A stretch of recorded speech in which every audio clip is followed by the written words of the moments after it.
West Indies பாகிஸ்தான சல்லி சல்லியா நொறுக்கிட்டாங்களேப்பா. ஆமாங்க, இப்படி சொல்ற மாதிரிதான் வெஸ்ட் இண்டீஸ்க்கும் பாகிஸ்தானுக்கும் நடந்த ஃபர்ஸ்ட் டெஸ்ட் மேட்ச்ல வெஸ்ட் இண்டீஸ் ரொம்ப கம்ஃபர்டபுளா 90 ரன் வித்தியாசத்துல வின் பண்ணிட்டாங்க. இந்த மேட்ச்ல பாத்தீங்கன்னா வெஸ்ட் இண்டீஸ் ஃபர்ஸ்ட் இன்னிங்ஸ்ல 311 ரன் எடுத்தாங்க. இந்த அளவுக்கு ஸ்கோர் வர்றதுக்கு முக்கிய காரணம் யாருன்னு பாத்தீங்கன்னா சாய் ஹோப்பு ஹோட்ஜேவும் தாங்க. ஏன்னா ரெண்டு பேருமே சூப்பரான பேட்டிங் பர்ஃபார்மன்ஸை கொடுத்து 80 ரன்னுக்கு மேல எடுத்தாங்க. இவங்க ரெண்டு பேரோட கான்ட்ரிபியூஷன்னால தான் வெஸ்ட் இண்டீஸ்னால 300 ரன்னுக்கு மேல எடுக்க முடிஞ்சுச்சு. இதை பார்த்தோன்னே நம்ம என்ன எதிர்பார்த்தோம் அப்படின்னா வெஸ்ட் இண்டீஸ் பேட்டிங்ல சூப்பரா பெர்ஃபார்ம் பண்ணியிருக்காங்க, அதே மாதிரி பாகிஸ்தானும் பேட்டிங்ல நல்லா பெர்ஃபார்ம் பண்ணுவாங்க அப்படின்னு எதிர்பார்த்தோம். அதுக்கு தகுந்தாப்புல இமாம் உல்லக், ஷான் மசூத் ரெண்டு பேருமே சூப்பரான பெர்ஃபார்மன்ஸ் கொடுத்தாங்க.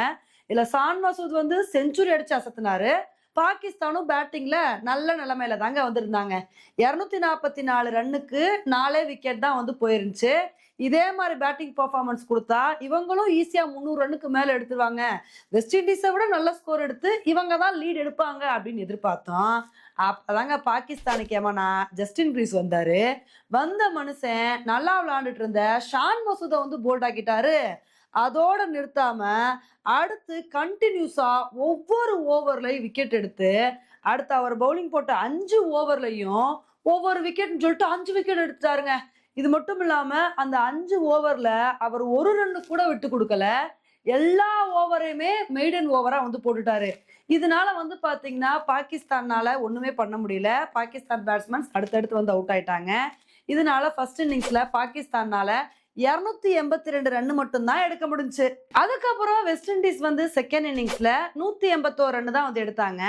அப்புறம் பாகிஸ்தானுக்கு என்ன ஒரு சுச்சுவேஷன் இருந்துச்சு அப்படின்னா 211 ரன் எடுத்தா வின்னு அப்படின்ற சுச்சுவேஷன் இருந்துச்சுங்க.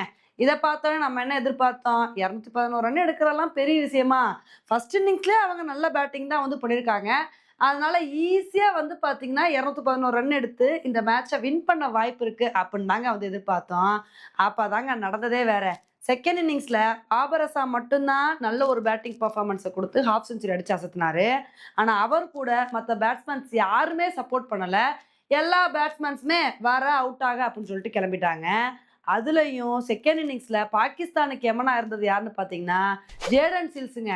ஃபர்ஸ்ட் இன்னிங்ஸ்ல ஜஸ்டின் கிரீஸ்னா இந்த இன்னிங்ஸ்ல நான் வேற லெவல் பவுலிங் பர்ஃபார்மன்ஸை கொடுப்பேன்னு சொல்லிட்டு வேற லெவல் பவுலிங் பர்ஃபார்மன்ஸை கொடுத்து பாகிஸ்தானுக்கு எதிராக 1 இல்ல 2 இல்ல 5 விக்கெட் எடுத்தாருங்க.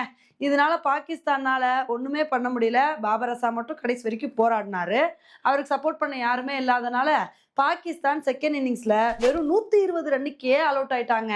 இதனால இந்த மேட்சை வெஸ்ட் இண்டீஸ் ரொம்ப கம்ஃபர்டபுளா 90 ரன் வித்தியாசத்துல வின் பண்ணி இமாலய வெற்றி அடைஞ்சிட்டாங்க.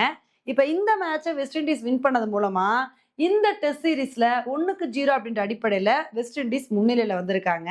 இப்ப பாகிஸ்தான் ஃபர்ஸ்ட் டெஸ்ட் மேட்ச்ல சொதப்பிட்டாங்க. 2வது டெஸ்ட் மேட்ச்ல நல்ல ஒரு பெர்ஃபார்மன்ஸை கொடுத்து வின் பண்றாங்களா அப்படின்றத பொறுத்து பார்க்கலாம். ஓகே ஃப்ரெண்ட்ஸ், இந்த ஒரு டெஸ்ட் மேட்சை பத்தி நீங்க என்ன நினைக்கிறீங்க அப்படின்றத என்னோட கமெண்ட் செக்ஷன்ல போடுங்க. இதே மாதிரி இன்னொரு வீடியோல மீட் பண்றேன். Bye friends.